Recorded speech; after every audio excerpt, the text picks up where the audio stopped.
Дали знаете дека во далечната 1820 година Хавзи Паша станал Скопски паша? Хавзипашините конаци, комплекс на конаци во селото Бардовци крај Скопје, изграден е во периодот помеѓу 1830 и 1845 година. Комплексот го сочинуваат 3 дела со згради и дворни површини, оградени со ѕидови од камен, засилени со 8 одбрамбени кули. Во средишниот двор се наоѓа селамлукот, во кој престојувал пашата со машкиот дел од семејството.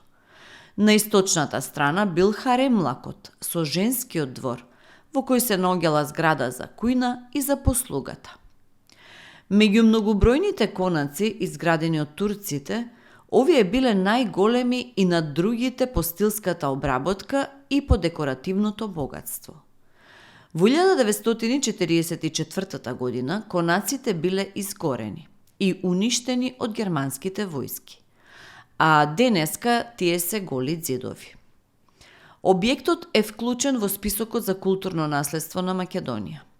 Замислен е како филмски комплекс и гледалиште со капацитет од 100 седишта. Кинотека на Македонија во моментов единствено ги користи филмските депоа во Западниот двор. Дали знаете дека арапската куќа во Скопје е семејна куќа? Сведок за љубовната приказна на скопскиот трговец со ерменско потекло, познат по производството на свилени шамии, дикиџијан и убавата агавни. Изградена е во периодот од 1936 година до 1938 година. Таа е дело на архитектот Иван Артемушкин, руски имигрант кој имал техничко биро во Скопје. Крајот на оваа љубовна приказна и не е толку среќен. Агоп умира, а неговата куќа се конфискува поради тоа што нема потомци. Неговата сопруга Агавни заминува за Марсеј и никогаш не се враќа повторно во Скопје.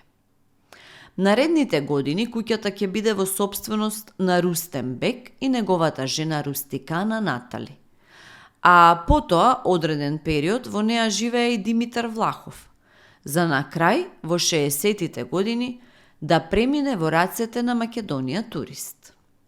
Во 1964 година била преуредена во хотел, наречен Јадран. Последното преуредување е направено во 1989 година.